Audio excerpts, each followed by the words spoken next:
All right, good Thursday morning, everyone. Welcome back to the Fusion Hub, where we take business, community, and culture. We mash it up into one big ugly mess, and then we straighten it out one little bit at a time.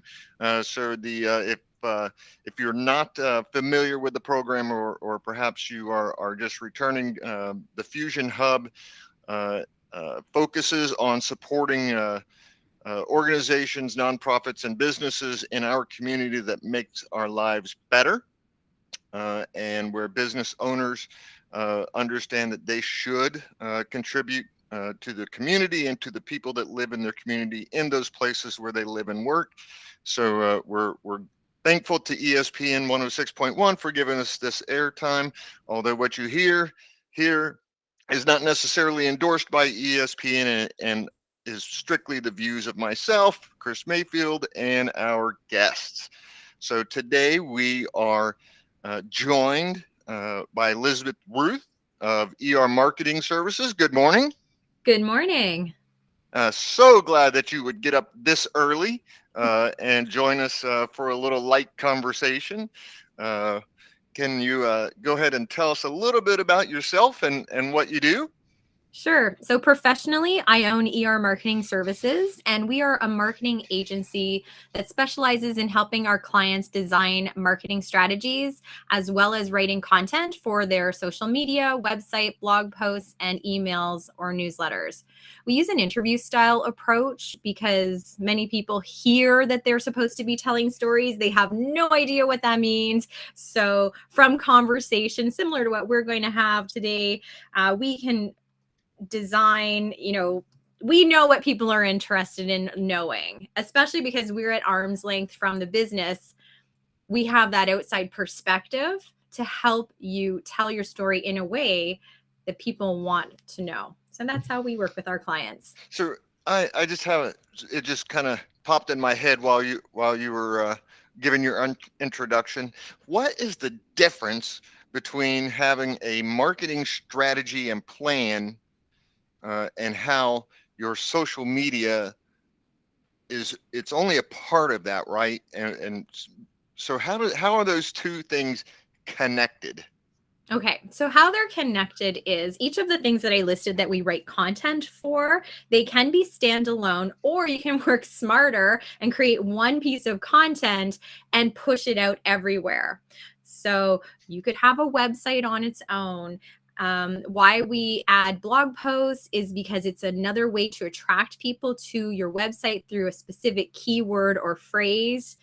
And also, Google, I don't want to get too technical, but also not only being found from the Google indexing spiders, as well as people who are searching for those terms, you also will keep your website fresh because right at the beginning, you have tons of new content. The spiders of whichever browser will crawl it, index it. That means basically list what keywords, what you do. So I'm a marketing agency. I'm listed for content writing, marketing. I have all those keywords associated with my brand and my website. So when people are looking for the services that I offer, they find me because that's the number one goal of a website service is to give the right answer the first time to the person searching.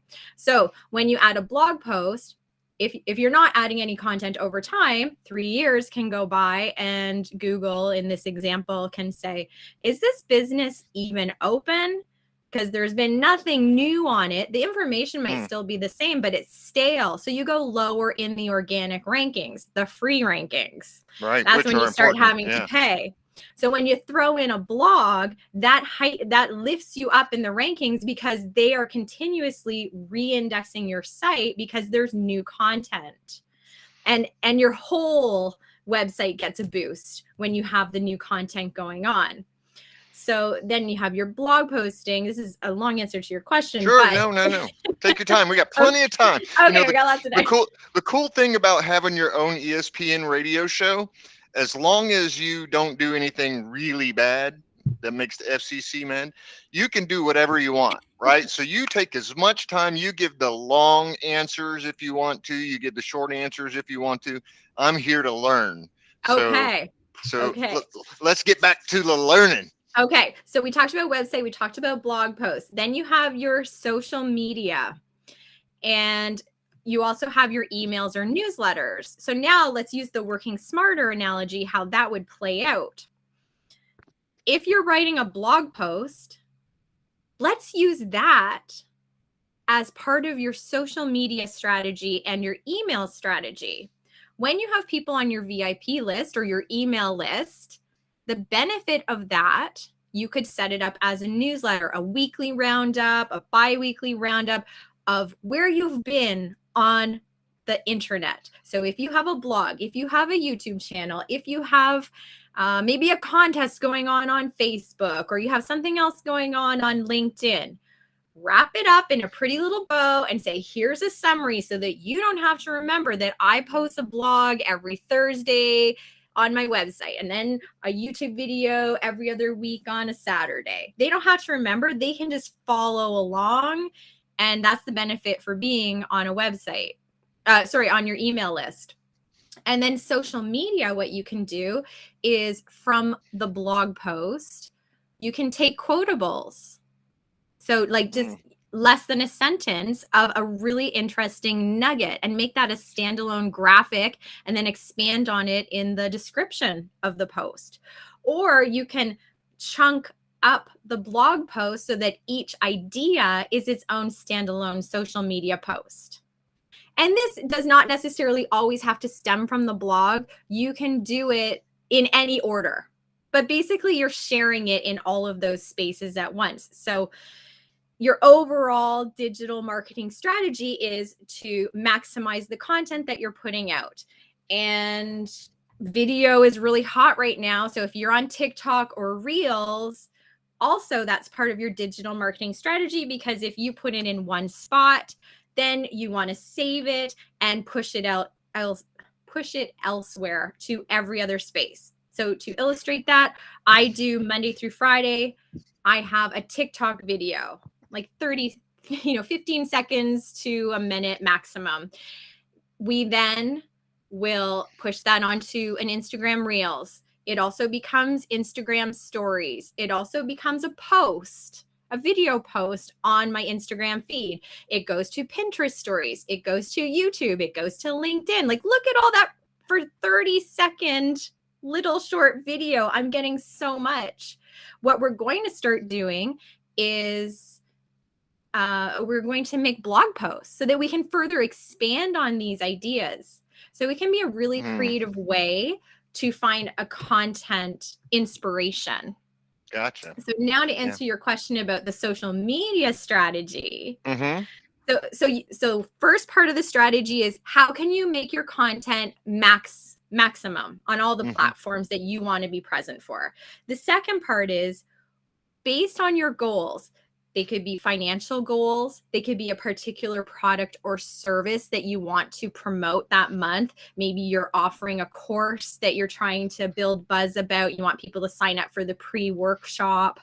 You could have a number of leads that you want to grow your list for to prepare for selling a course, so you have a warm audience to sell to.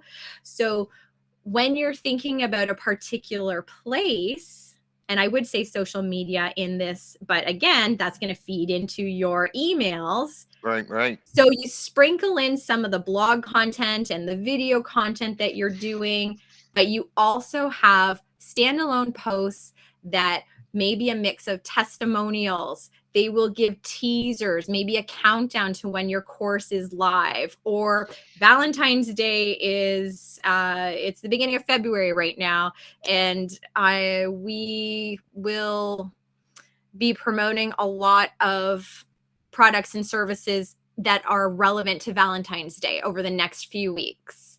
So just be mindful of timing, what you want to promote. So there's two parts of the digital. I mean, there's many parts of a digital marketing strategy, but those are two main ones that you can look at it. You know, what are my goals? How am I going to sprinkle those in so that I reach them, as well as how can I give value to my audience? So this is a lot of very, very useful information for a listener who may be just joining us. This is Elizabeth Ruth uh, from ER Marketing Services. Elizabeth, can you just share with us your contact information? Yes, the best way to reach me is on my website, ermarketingservices.com. You can go to the contact page, and immediately after you fill that in, you will get emailed a link so that you can book a discovery call with me and we can connect and chat that way. So make sure you check your junk box if you don't get it right away. That's right, because I know about half of my emails go to junk boxes. I'm constantly following up with clients, calling them. Hey, did you get my email? Oh yeah, it's in my junk box. Yeah. So one of the things that just makes people's head explode, and when I say people, I mean mine, Mhm. is social media, right? Because it's hard. If you have to take a step back and think about that as two different things, right? There's social Mhm. and there's media, Yes. right? And so the intent of being social is to share and connect, and then the media is your message and your content. So, Yes. so let's say I'm a new business. I'm a service provider. I'm not selling a thing, a widget, Mhm. a clothes, whatever it is. And I want to start building that good email list. So let's talk about developing an email list. Mhm. We went You from know, social media to from, email list. yep, using social media Okay, to to grow build it. a, yep. Well, the first thing you're going to want to do is make sure that you have a link, and a simple link. I recommend you use bit.ly or some kind of link shortener so that it's really easy for people to find you. So, bit.ly/Chris VIP. That could be very simple. People will remember it. You're going to put that in your bio.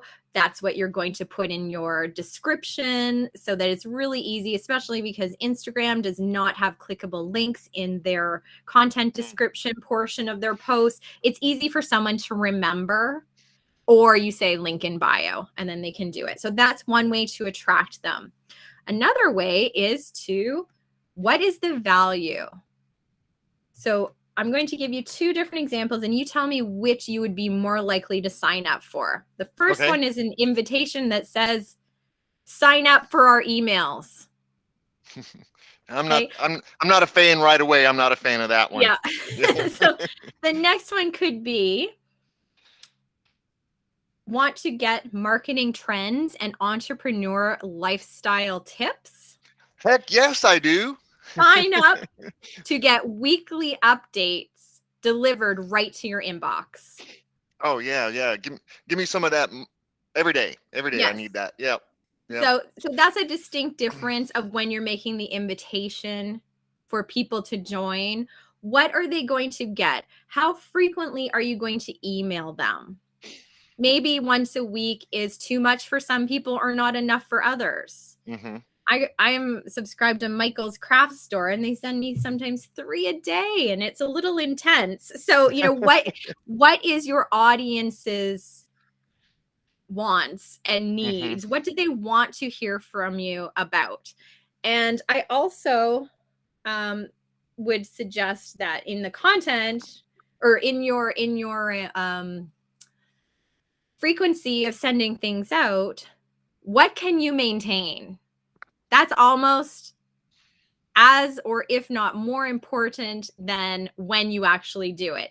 If you cannot do once a week and you start off strong and then they don't hear from you for 3 months, that's almost as bad as, not sending anything at all because they're going to be confused. So, whether that's once a month, twice a month, if that's what you can maintain, I certainly would do no less than once a month. The sweet spot is twice a month, but Ah, ideally it's at least once a week. So, I mean, okay. you choose, but whatever you feel you could maintain, Because that's what I would do. consistency in message and frequency is the key, or a Yes. key. So, Yes. like I have a services business, right? I'm a coach and Mhm. do organizational training, one-on-one training, and a lot of times that has a very long sales tail, Yes. right? So Mhm. I have to keep people engaged with me and my brand and my company for a very long time, up to 6 to 8 months in some cases, depending on the organization.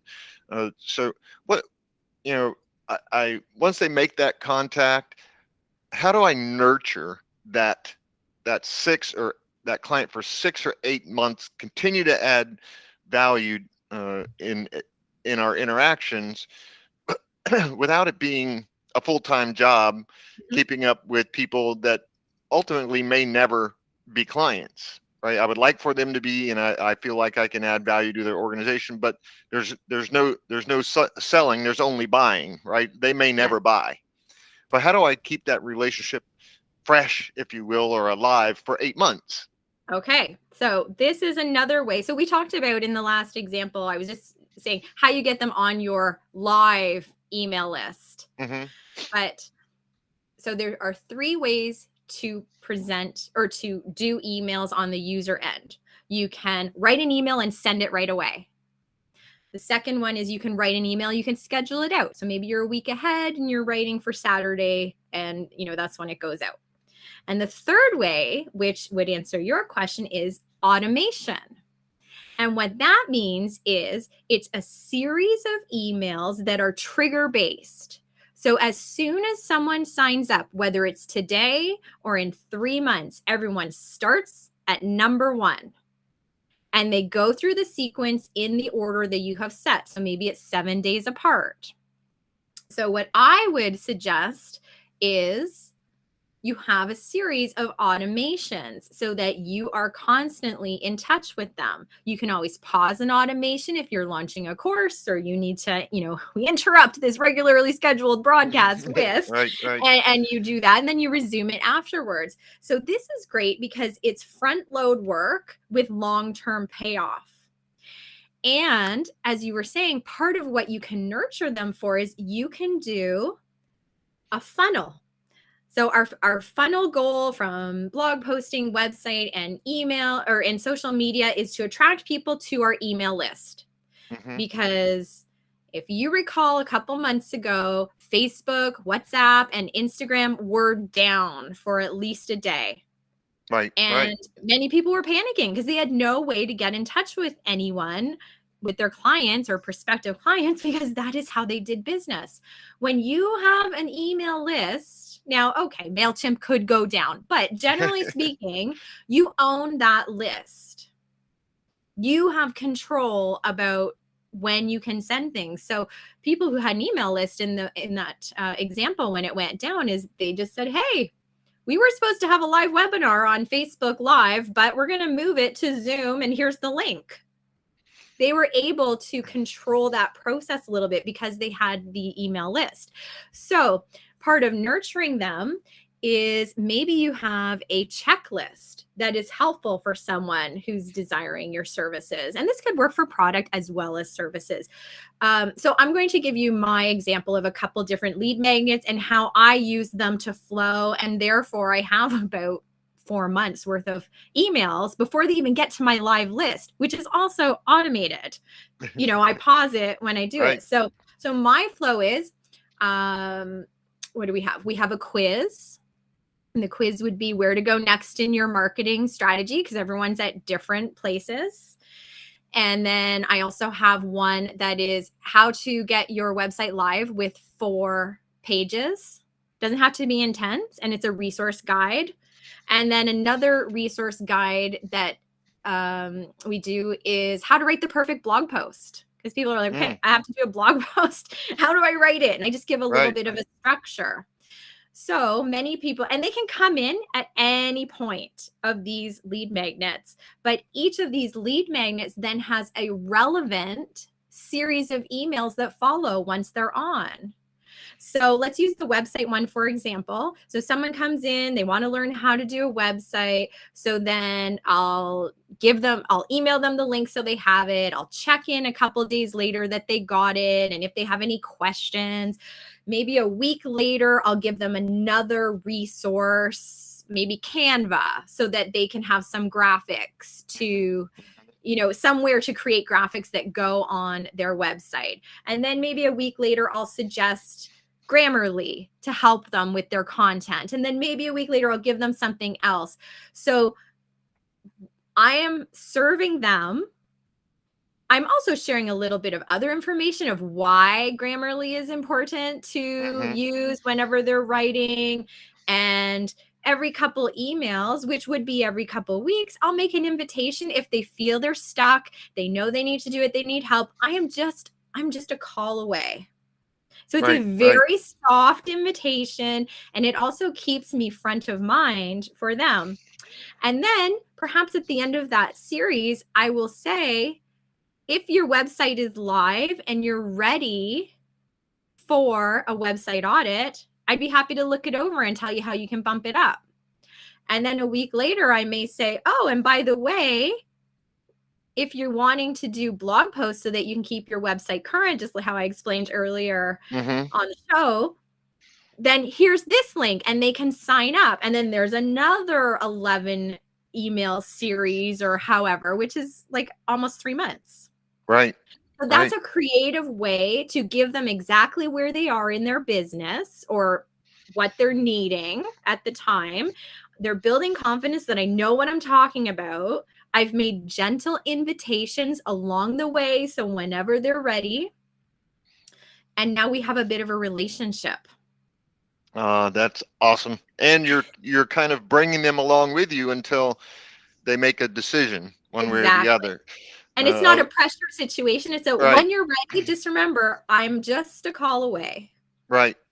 So that is so interesting, and we're going to have to take a quick break. We got to pay some bills, but when we come back, I'd love to talk about video and using video specifically on the website and social media. Because if you're somebody like me, I'm dyslexic, and writing can be tough. I much prefer videos. So, but there's some ups and downs, I think, with using videos. True, people are more likely to click on a video, but it's not quite the SEO magnet that typed words are or written words are. So when we come back, I'd like to explore that just a little bit. So if you're listening, hang out for just a minute and we'll be right back.